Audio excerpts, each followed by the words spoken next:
Bonjour à tous. Buongiorno a tutti.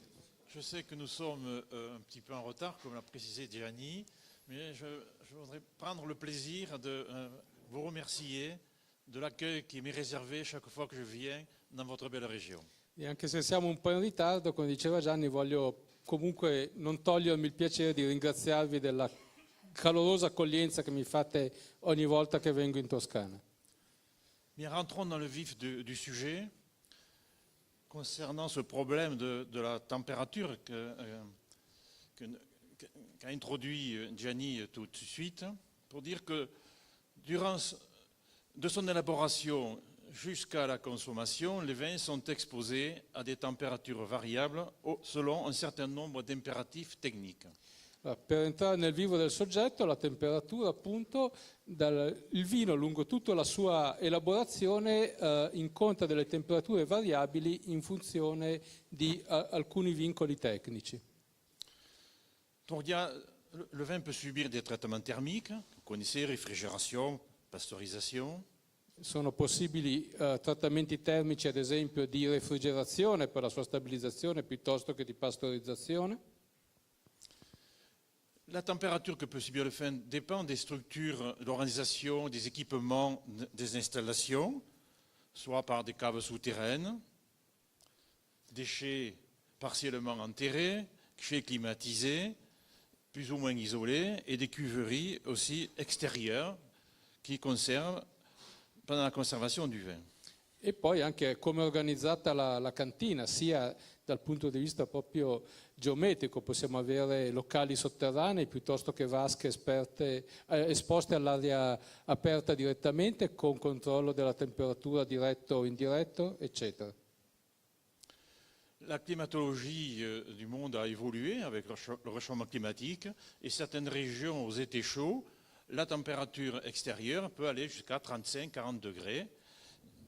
E altro fattore da considerare è l'evoluzione climatica, in particolare appunto in alcune regioni più calde dove le temperature esterne nel periodo estivo possono raggiungere 35 e anche 40 gradi. Les conditions de transport durant les expéditions des caisses de vin ou du vin en vrac, le vin est soumis à nouveau à des variations de température importantes. Analogamente durante il trasporto del vino, che sia confezionato o ancora sfuso, possono esserci delle variazioni di temperatura considerevoli. Voici un exemple concernant un transport maritime avec une partie de transport terrestre. Voilà l'évolution du vin qui au départ était à 8 degrés et l'augmentation de la température lors du transport, avec la température diurne-nocturne. Et dans cet exemple-là, le vin, la température du vin a atteint plus de 25 degrés. Donc, il y a des cas qui sont cités où la température du vin peut aller jusqu'à plus de 50 degrés. Donc il y a des variations importantes, le vin subit des variations importantes de température, notamment au cours du transport, des diverse forme de transport. Qui vediamo appunto l'esempio di un trasporto via mare dove il vino di partenza ha una temperatura di 8 gradi e poi con percorsi alternati terrestri piuttosto che marittimi vediamo come sale fino a quasi 30 gradi per poi riscendere. E sono documentati anche casi o situazioni in cui durante il trasporto via mare si raggiungono temperature di 50 gradi ed oltre.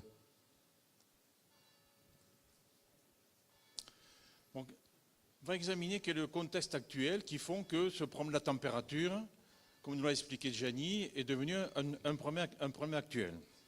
E quindi vediamo in che contesto la temperatura è diventata un aspetto estremamente importante.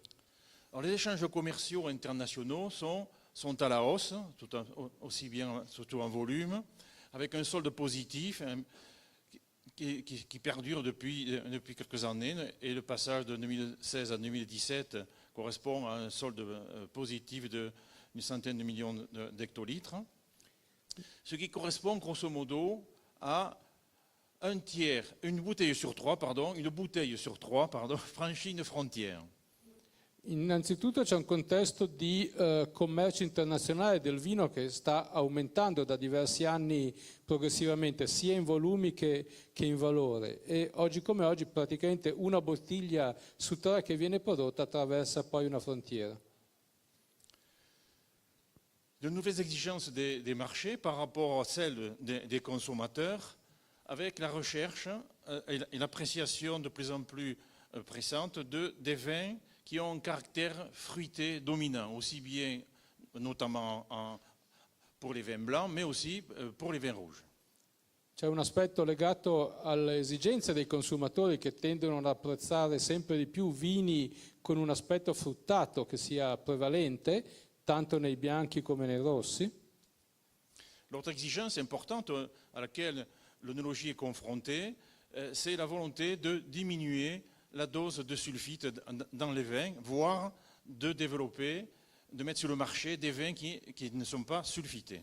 E tutto questo in una situazione in cui c'è l'impulso a diminuire progressivamente il contenuto di solfiti nel vino o addirittura arrivare alla elaborazione di vini senza solfiti aggiunti. Le changement climatique, on l'a évoqué, ce qui amène à une élévation du pH et donc à des risques d'évolution défavorable plus importantes. Abbiamo già evocato i cambiamenti climatici che si riflettono poi in una tendenza all'aumento del pH dei vini, quindi sfavorisce la conservazione.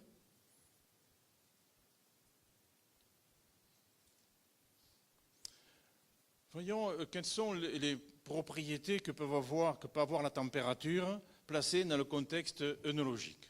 Sur quel mode d'action a la température sur les composés du vin. E vediamo adesso rapidamente come la temperatura influisce sui componenti del vino. Ce qui vient le premier à l'esprit, c'est l'augmentation avec la température de la vitesse des réactions chimiques. E la prima cosa che viene in mente è un aumento della velocità delle reazioni chimiche. La température aussi a un rôle sur la vitesse de dissolution des gaz dans les liquides et donc dans le vin. C'è poi un ruolo sulla velocità di dissoluzione dei gas nei liquidi in generale, quindi anche nel vino. La température joue un rôle aussi sur les mouvements browniens des molécules, donc sur l'agitation dite thermique. Et cet aspect, on va l'examiner, je prends des exemples sur les interactions intermoléculaires et la formation des agrégats. La temperatura influisce sulla agitazione delle molecole, i cosiddetti moti browniani, e vedremo come questo appunto può determinare, influire le reazioni intramolecolari. Des différences de température entraînent des mouvements de convection, et je vous donnerai un exemple qui montre l'incidence de la température sur la dissolution de l'oxygène en particulier. E vedremo anche un esempio legato ai movimenti convettivi indotti dalla temperatura, come questi ad esempio influiscono sulla dissoluzione dell'ossigeno. La température joue un rôle aussi sur la perméabilité des gaz à travers les matériaux. Bon, c'est le cas dans le domaine œnologique vis-à-vis des backing box, par exemple. Des phénomènes de sorption, les phénomènes de scalping. Et vous le savez aussi, l'élévation de température joue un rôle sur le développement microbien. Et Excuse-moi. Vas-y. Non, ces différents aspects, je ne les aborderai pas. E citiamo, senza poi esaminarli, anche altri aspetti. La temperatura influisce la permeabilità dei gas, ad esempio nei contenitori tipo bag-in-box, influisce su fenomeni di assorbimento o desorbimento di molecole e ovviamente influisce poi sulla vitalità dei microrganismi. Donc, dans ce qui va suivre, je m'intéresserai surtout à la vitesse des réactions chimiques. Un certain nombre de réactions chimiques qui ont lieu dans le vin. On verra ensemble comment la température joue un rôle sur ces cinétiques réactionnelles. Quindi di tutti questi effetti della temperatura ci concentriamo in particolare sul suo ruolo nella velocità delle reazioni chimiche. Pour examiner ce rôle des vitesses de réaction chimique, on fait appel à l'équation d'Arrhenius qui nous indique l'évolution de la vitesse des réactions en fonction de la température. E il ruolo della temperatura nella velocità di una reazione chimica è messo in evidenza dall'equazione detta di Arrhenius. Cette équation nous montre que la constante de la réaction chimique est exponentiellement liée à la température. Che l'equazione ci mostra come la costante di una reazione chimica è legata in maniera esponenziale alla temperatura. Alors, ce qui veut dire concrètement qu'à partir d'une certaine température, la vitesse augmente considérablement et accélère le phénomène. E questo vuol dire quindi che a un certo punto l'aumento di temperatura crea una accelerazione molto forte della velocità di una reazione. Par ailleurs, cette équation nous montre qu'il faut un minimum d'énergie, donc un minimum de niveau de température, pour que la réaction se déclenche. E analogamente la reazione ci dice comunque ci vuole un minimo di energia, quindi un minimo di temperatura perché la reazione si inneschi. Bien, nous allons examiner un certain nombre de ces réactions que j'ai classées. On va d'abord examiner les réactions d'hydrolyse qui se produisent dans le vin au cours de sa conservation. E tra le tante reazioni su cui influisce la temperatura citiamo innanzitutto le reazioni di idrolisi, Les réactions d'oxydation, quelle di ossidazione, puis l'évolution des pigments rouges, des vins rouges. vedremo l'evoluzione dei pigmenti colorati dei vini rossi Je dirai un mot sur les réactions de dégradation thermique directement, ainsi que sur les réactions d'interaction physico-chimique. e faremo dei cenni anche alle reazioni di degradazione termica e alle interazioni chimico-fisiche. Donc les réactions d'hydrolyse.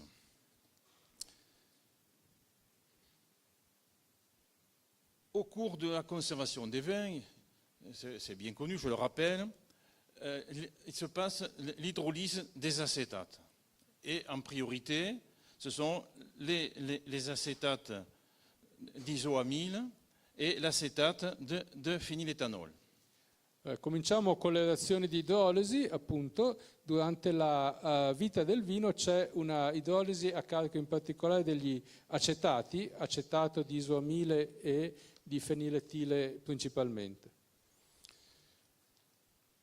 Ces dernières années, il a été montré aussi à la fois l'intérêt de l'acétate de 3-sulfanylhexanol, qui a une odeur de fruit de la passion, qui est la composante des vins blancs aromatiques surtout, mais également qui joue sur l'impression de fraîcheur des vins rouges, notamment des vins rouges de Bordeaux. Donc c'est l'acétate du 3-sulfanylhexanol. E molto importante anche l'acetato di mercapto esile o di sulfanile esanolo con nomenclatura classica che gioca un ruolo molto importante oltre alla sua nota di frutta tropicale sulla percezione di freschezza dei vini. Alors en particulier cet acétate, sa concentration à une conservation d'un vin, exemple, à 12 mois à 5 degrés, est plus de 3 fois plus élevée que le même vin conservé à 18 degrés. Ad esempio, per quanto riguarda appunto l'acetato di mercapto esile, la sua concentrazione in un vino conservato un anno a 5 gradi è 3 volte e mezzo la concentrazione dello stesso vino conservato per lo stesso periodo a 18 gradi. D'autres esters que les acétates se modifient aussi, évoluent. Ce sont les esters d'éthyle des acides en C8, l'acide octanoïque, C10 et C12 dodecanoïque. Altri acetati, ad esempio quelli degli acidi grassi lineari, hanno un comportamento analogo. La diminution est beaucoup moins élevée que les acétates, mais il y a des évolutions qui sont constatées en fonction de la température de conservation. Scusate, non gli acetati ma gli esteri etilici degli acidi grassi lineari appunto hanno una diminuzione di concentrazione legata alla temperatura anche se meno intensa proporzionalmente rispetto agli acetati. Et l'effet est noté significatif entre les comparaisons de conservation à 20 degrés par rapport à 40 degrés. E di nuovo facendo delle prove di conservazione a 20 piuttosto che a 40 gradi le differenze diventano significative. Parallèlement à ces réactions d'hydrolyse, se produisent des réactions d'estérification, des nouveaux équilibres, ce qu'on appelle des acides branchés. E analogamente, parallelamente all'idrolisi, ci sono reazioni di esterificazione che si producono nello stesso tempo, in particolare riguardano gli acidi grassi ramificati. Alors, il s'agit des acides isovalérate d'éthyle et isobutyrate d'éthyle. E in particolare si ha la formazione di isovalerato e isobutirato di etile. Vous voyez sur le graphique qui est projeté sur l'écran, l'augmentation entre 5 degrés, 10 degrés et 18 degrés de l'augmentation, de la formation de ce phénomène d'estérification au cours de la conservation du vin sous la dépendance de la température.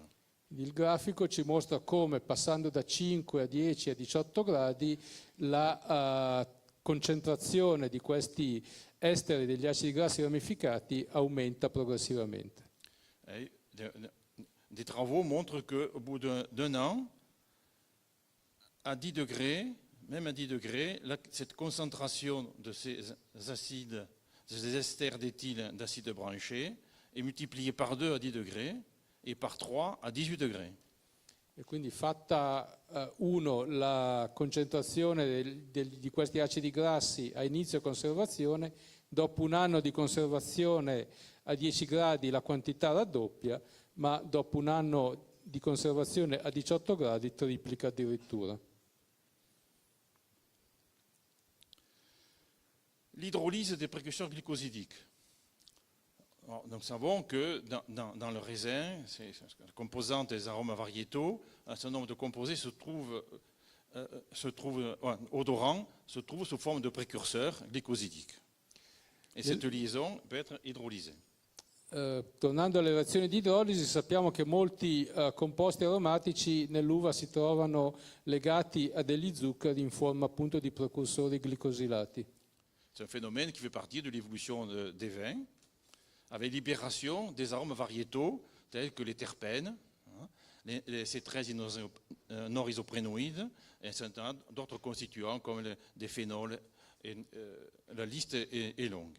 È il fenomeno che provoca la liberazione dei cosiddetti aromi varietali dei vini, a partire dai terpeni, passando per i norisoprenoidi e altri ancora. Mais les molécules, comme notamment les terpènes, qui sont libérées, font l'objet ensuite d'autres réactions de déshydratation qui sont acido-catalysées en particulier et qui donnent un grand nombre d'autres composés qui ont été déterminés. Et ces composés sont des marqueurs de vieillissement prématuré des vins, notamment des vins blancs. I composti così idrolizzati a loro volta entrano in tutto un ciclo di reazione catalizzate dall'ambiente acido del vino e diventano degli indicatori di tonalità aromatica che nel loro insieme vengono definite di invecchiamento prematuro o atipico dei vini. Cette production de ces marqueurs d'arôme de vieillissement se produit à 50 degrés au bout de 8 jours seulement. E se ponessimo il vino a 50 gradi di temperatura sono sufficienti 8 giorni per determinare questi fenomeni di invecchiamento prematuro. Alors, il y a d'autres glycosides dans le vin, et on en a eu un exemple dans les exposés tout à l'heure. Donc c'est la liaison glycosidique avec les flavonoïdes. I relatori precedenti ci hanno fatto vedere che ci sono altri glicosidi nei vini, in particolare quelli legati ai flavonoidi. S'agissant des anthocyanes glycosylées, donc, qui sont présentes dans le raisin, il se produit la libération de la glycone par une réaction d'hydrolyse au niveau de la liaison glycosidique. E quindi, ad esempio, gli antociani vengono soggetti a questa idrolisi a livello del legame glicosidico, liberando la glicone. Et donc la glycone formée est beaucoup moins stable. Con una glicone così formata molto meno stabile, però. Par exemple, l'hydrolyse de la malvidine 3-glucoside, qui est la principale anthocyanine du raisin, est 19 fois plus rapide à 30 degrés et 350 fois plus rapide à 50 degrés par rapport à 12 degrés. Ad esempio la malvidin 3-glucoside, che è l'antociano più diffuso nei vini rossi, a 30 gradi la sua idrolisi è 19 volte più rapida rispetto a una temperatura di conservazione di 12 gradi, a 50 gradi è 350 volte più rapida. Mais ça, c'est des conditions réalisées en solution modèle, avec la molécule. Queste sono analisi fatte in soluzioni modello con la molecola. Mais on voit l'effet exponentiel. E si vede proprio questo effetto esponenziale della reazione. La réaction similaire se produit avec les flavonols glycosides. Je n'insisterai pas, si ce n'est que, parce que ça a été déjà indiqué, si ce n'est qu'il y a une influence de la température, que l'on voit sur ce schéma, la différence entre une conservation sur 2 ans à 15-17 degrés par rapport à une conservation entre 20 et 27 degrés, et la différence de cette production de flavonols et de l'hydrolyse de l'isogne glicosidique des flavonols. Analoga situazione si verifica a danno dei flavonoli. Nel grafico vediamo il confronto dopo 2 anni di conservazione, l'aumento degli agliconi, in blu conservati a temperatura di cantina, quindi diciamo di 15-17 gradi, in verde conservati a temperatura più casalinga tra 20 e 27.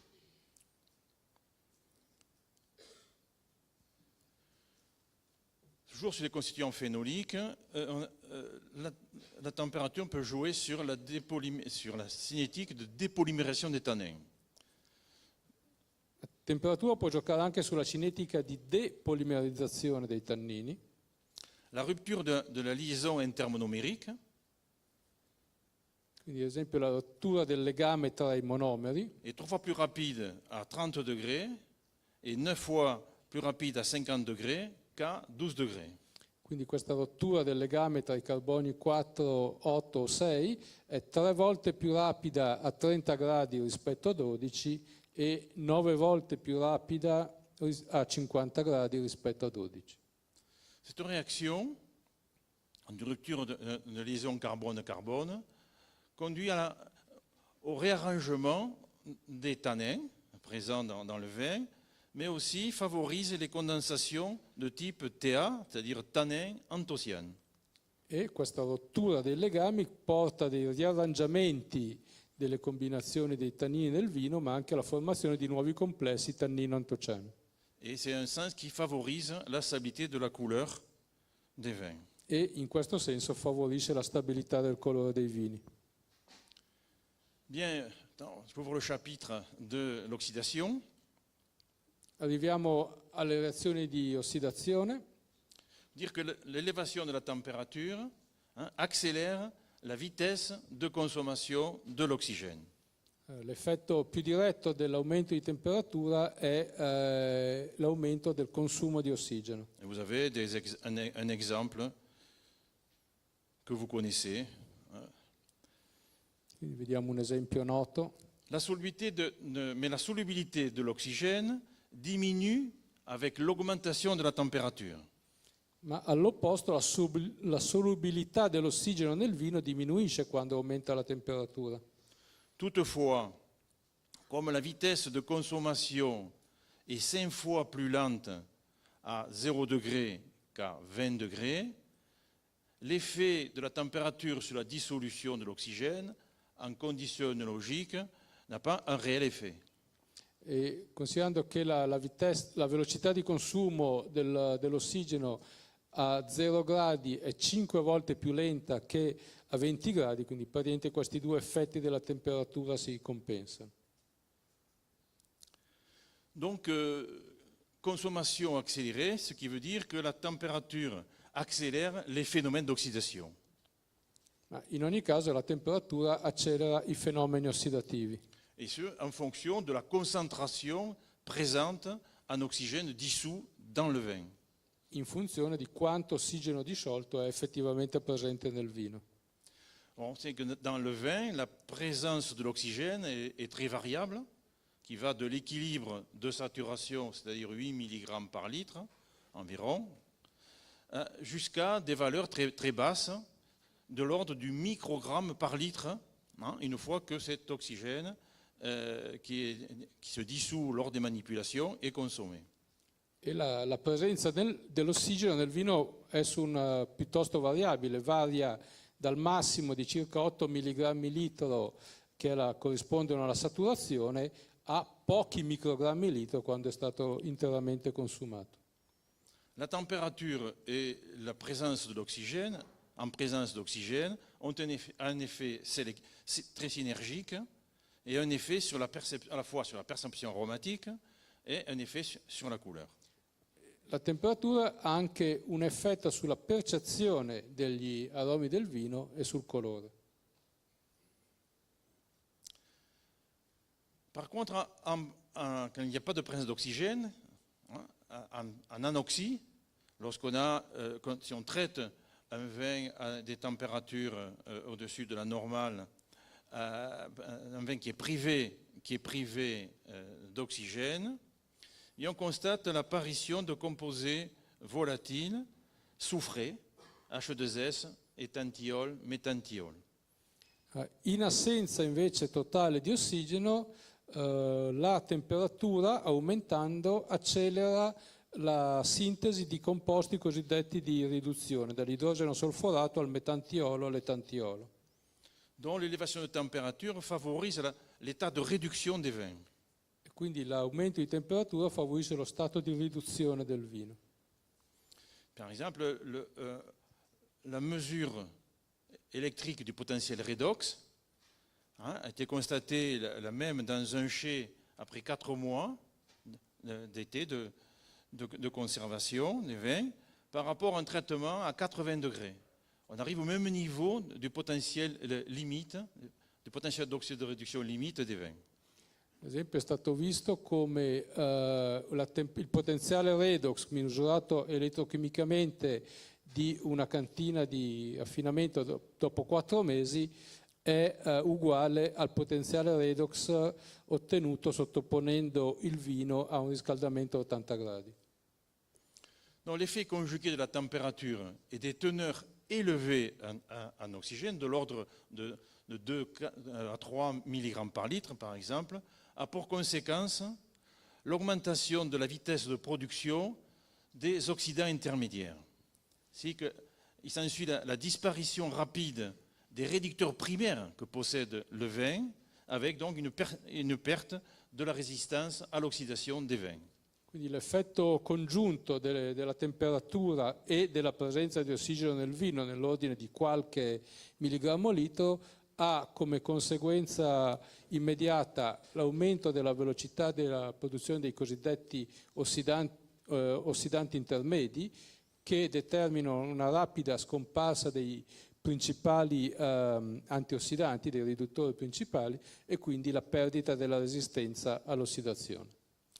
C'est à ce niveau que l'onologue s'est joué avec le sulfitage, qui agit à la fois sur les peroxydes et sur les composés aldéhydiques, et donc limite les effets de la température. È per questo motivo che il ruolo della solforosa è estremamente efficace, limitando sia i perossidi che i composti aldehidi. Je reviens sur l'évolution des pigments des vins rouges. Pour dire que les anthocyanes extraites durant la vinification disparaissent pour former de nouveaux pigments avec un changement de la couleur qui passe, vous le savez, du rouge au pourpre pour les vins jeunes, rouge brique, voire rouge orangé. Torniamo all'evoluzione dei pigmenti coloranti del vino. Come sappiamo, gli antociani che vengono estratti durante la fermentazione si trasformano, dando vita a nuovi pigmenti che determinano un cambiamento del colore del vino dal rosso porpora al rosso via via più mattonato, addirittura aranciato. Dans cette évolution de pigments, je donne un exemple concernant la molécule, la malvédine 3-glucoside, qui est le principal, qui est la principale anthocyanine du vin. Vediamo come evolve appunto il principale antociano del vino, il già citato malvidin 3-glucoside. Donc la diminution est accélérée par les températures plus élevées. La sua scomparsa è aumentata, accelerata da temperature più alte, come vedete in questo grafico.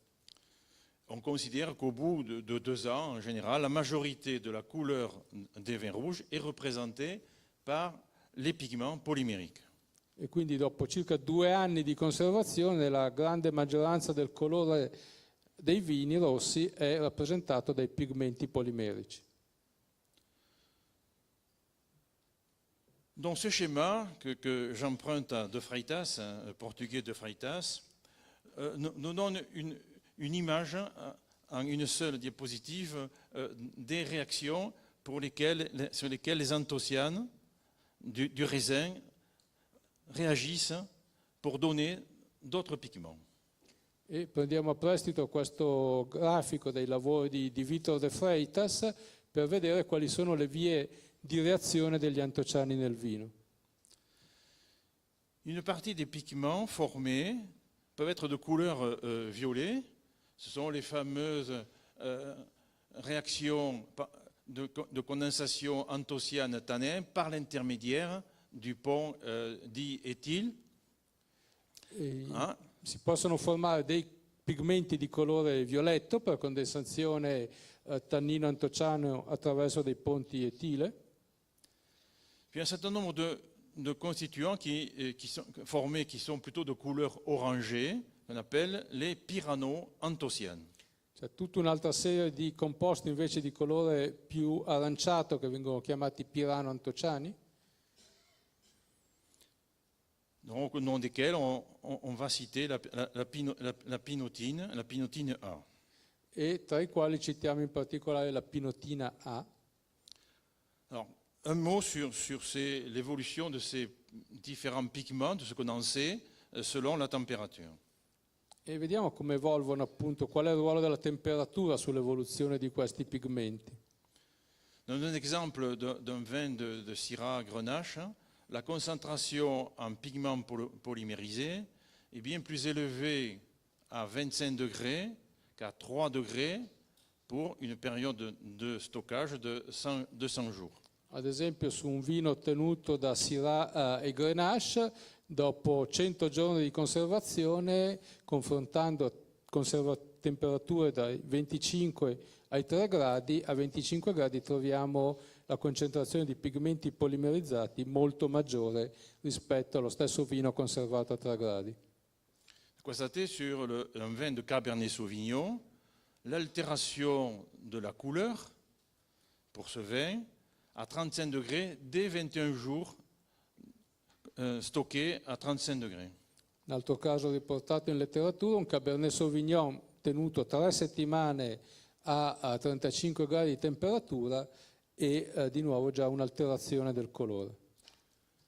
Pour un vin de Merlot entre 27 degrés et 32 degrés, il y a une différence significative de la couleur dès 70 jours de conservation. E su un vino Merlot, altro esempio, conservandoli a 27 piuttosto che a 32 gradi, differenza apparentemente poco importante, ma dopo 70 giorni c'erano all'occhio differenze significative al colore. Les pigments formés par l'intermédiaire de la présence de l'éthanol sont moins stables que ceux formés par liaison directe entre tannin et anthocyane. I pigmenti formati con l'intermediazione, diciamo, dell'etanale sono meno stabili rispetto a quelli formati per legame diretto tannino-antociano. Un état d'équilibre qui est modifié par la température, c'est le déplacement des équilibres des différentes formes d'anthocyanes. Vous savez qu'il y a des formes colorées, incolores, la forme favilium. Bien, l'élévation de température déplace l'équilibre vers la forme chalcone. E l'altro effetto che fa la temperatura sugli antociani è spostare l'equilibrio tra le diverse forme di queste molecole verso la forma calcone. Donc, les anthocyanes sous forme favilium diminuent au profit d'une structure qui est plutôt colorée en jaune. E quindi gli antociani nella forma cosiddetta flaviglio, colorati in rosso, si spostano verso la forma calcone che invece è più colorata in giallo. Celle-ci se transforme en différents constituants, et notamment l'acide syringique, qui devient ainsi un marqueur de traitement thermique de haute température. A sua volta poi il calcone si decompone in altre molecole, in particolare nell'acido siringico, che è quindi un indicatore del trattamento termico ad alta temperatura.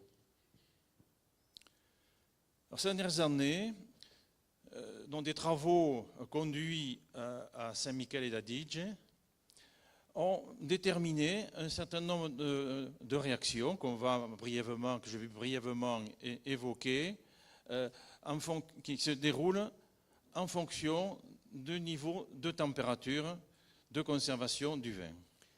Vediamo adesso anche altri lavori recenti fatti a San Michele all'Adige, la Fondazione MAC, che hanno messo in evidenza come è l'evoluzione del colore su vini conservati a diverse temperature. Donc c'est le cas d'une molécule qui s'appelle pinotine A, qui provient de la réaction de l'anthocyane sous forme colorée, flavilium, avec l'acide, avec le résidu de l'acide caféique. Vediamo come, ad esempio, un indicatore è la pinotina A. La pinotina A è un pigmento che deriva dalla combinazione tra l'antociano in forma flaviglio e l'acido caffeico. Et on constate sur le schéma, vous voyez sur le schéma, que sa formation ne se fait que dès que la température atteint 20-27 degrés par rapport à 15 et 17 degrés où l'augmentation est négligeable. E vedete come, sempre nell'ambito di circa 2 anni di conservazione, quando il vino è stoccato a temperatura di cantina, la quantità di pinotina A che si forma è trascurabile, quando invece siamo a temperature che superano i 20 gradi centigradi, la quantità formata diventa considerevole.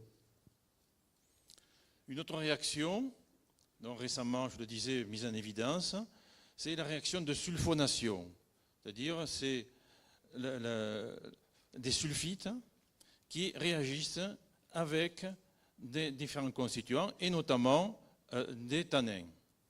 Un'altra reazione messa in evidenza di recente in questi lavori è la reazione di solfonazione tra i solfiti presenti nel vino e diverse molecole, in particolare i tannini. Et donc dans la même situation que pour la pinotine A, la formation des formes sulfonées, qui sont de deux formes, pour ce qui a été déterminé jusqu'à présent, augmente fortement, n'augmente qu'avec des températures au-dessus de 20, au-dessus de la normale en fait. E analogamente a quanto visto per la pinotina A, anche queste reazioni di sulfonazione vediamo che avvengono solo quando la temperatura di conservazione supera i 20 gradi. Donc ce sont de nouveaux marqueurs de l'effet de la température. Quindi si possono considerare questi composti come dei nuovi indicatori, dei marcatori dell'effetto termico sul vino. Juste un mot sur des réactions que l'on regroupe sous la forme de dégradation thermique, de réactions de Maillard, de réactions de Strecker, qui conduisent à la formation de composés furanes. Ci sono altre reazioni che derivano appunto dalla degradazione termica, che sono le reazioni di Maillard, le reazioni di Strecker, e portano alla formazione di composti furanici. Bon, ces composés apparaissent qu'après plusieurs années de conservation ou lors d'un traitement thermique de vieillissement accéléré. E sono tutte molecole che si formano, ad esempio, quando si fanno dei test di invecchiamento accelerato. On les trouve surtout dans les vins qui ont un contenu en sucre résiduel. E in particolare nei vini con contenuti di zuccheri residui, le troviamo. Juste un mot sur les réactions d'interaction physico-chimique et les phénomènes colloïdaux. Un cenno anche alle interazioni fisico-chimiche e fenomeni colloidali. Alors cette fois, c'est l'abaissement de température en dessous de zéro jusqu'au point de congélation commençante, favorise les interactions hydrophobes-hydrophobes et donc accélère la formation des agrégats colloïdaux. In questo caso è la diminuzione di temperatura sotto gli 0 gradi e fino alla temperatura di congelamento del vino che favorisce le interazioni idrofobiche e quindi accelera la formazione degli aggregati colloidali. Ce qui conduit à la précipitation de la matière colorante colloïdale E quindi determina una precipitazione della materia colorante colloidale et l'augmentation de la turbidité des vins. e ovviamente un aumento della torbidità dei vini. Et un point aussi, c'est l'élévation de la température au-delà de 30 degrés modifie la conformation, cette fois, des protéines en modifiant leur structure tridimensionnelle et expose donc les zones hydrophobes de ces protéines et entraîne le trouble protéique, notamment des vins blancs. All'opposto, l'aumento della temperatura sopra i 30 gradi modifica la conformazione spaziale delle proteine, esponendole nella loro struttura tridimensionale alle zone idrofobe, favorendo l'aggregato e quindi la precipitato di torbidità proteica. Les phénomènes de convection. Alors, en situation de conservation des vins en cuve, même en barrique, si on mesure l'oxygène dissous du haut de la cuve vers le bas, on s'aperçoit qu'il y a un gradient de concentration d'oxygène qui se situe environ sur 10 cm. Vediamo i fenomeni di convenzione. Se misurassimo la concentrazione di ossigeno a diverse altezze in una vasca piena, ad esempio, vediamo che la quantità di ossigeno disciolto ha una differente concentrazione nell'ambito di circa i primi 10 centimetri. Si ces cuves sont exposées, notamment si elles sont à l'extérieur, si elles sont disposées dans le cellier proche des ouvertures, eh bien, il y a une face qui a une température qui s'élève par rapport aux autres faces, et ça conduit à des mouvements de convection.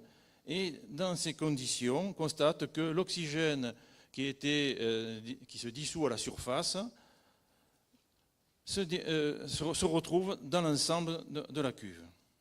Se però questa vasca è esposta, ad esempio, o perché è all'esterno o perché è vicino alle aperture della cantina, a un certo punto una delle pareti della vasca viene esposta a temperature più alte, si determinano dei movimenti convettivi del liquido all'interno che fanno sì che lo staterello di ossigeno, che in condizioni normali è confinato solo nella portella praticamente, si distribuisce lungo tutto il contenitore.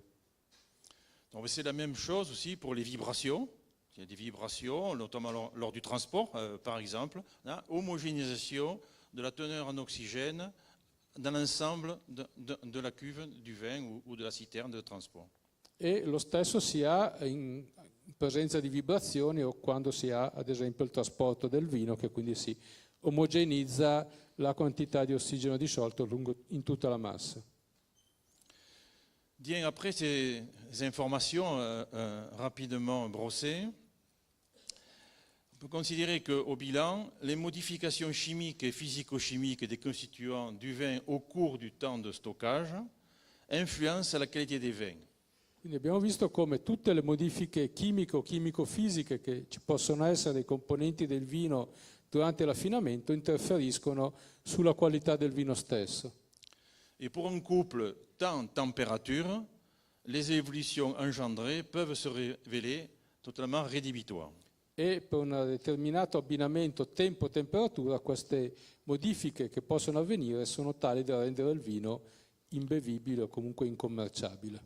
L'élévation de température au cours du stockage entraîne une détérioration progressive des attributs de la qualité du vin, tandis que la réfrigération du vin préserve le niveau qualitatif. E in linea generale, quindi l'aumento della temperatura durante la conservazione del vino comporta un progressivo peggioramento dei suoi attributi qualitativi, mentre il mantenerlo a una temperatura refrigerata li conserva.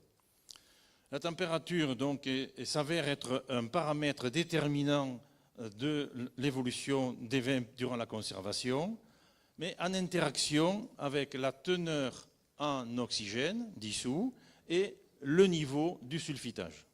E quindi sicuramente la temperatura è un parametro determinante per conservare al meglio i vini, ma senza dimenticare che le interazioni con l'ossigeno disciolto e la solforosa. C'est bien le triptyque température, niveau de sulfitage, oxygène qui gouverne l'évolution des vins. E quindi sono queste tre componenti, solforosa, ossigeno e temperatura, che governano proprio l'evoluzione del vino. Alors qu'est-ce qu'on peut dire sur les températures à risque?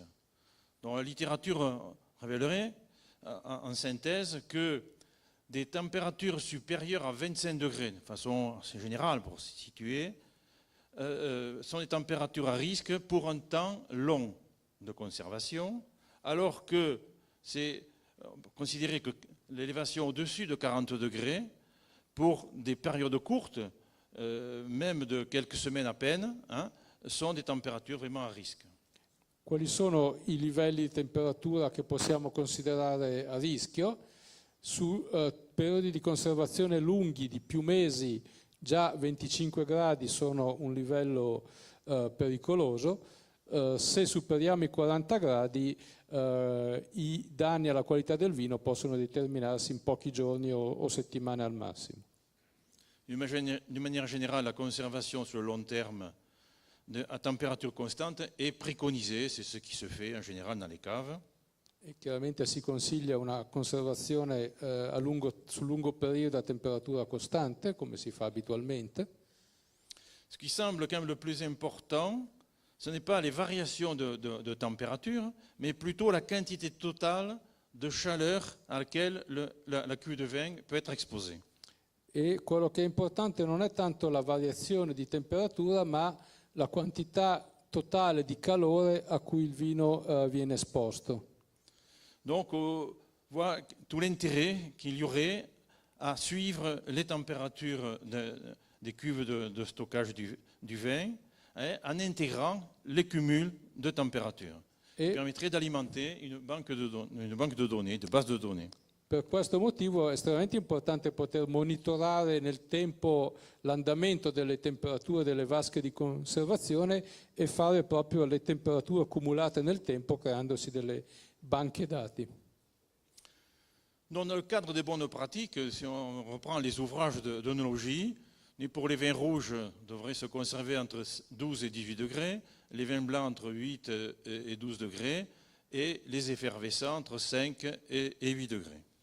Se guardiamo quello che riportano un po' i libri di enologia, le temperature consigliate per la conservazione del vino vanno dai 12-18 dei rossi agli 8-12 dei bianchi e ai 5-8 per gli spumanti. Mais chaque vin a une sensibilité différente. C'est une considération importante à prendre en compte.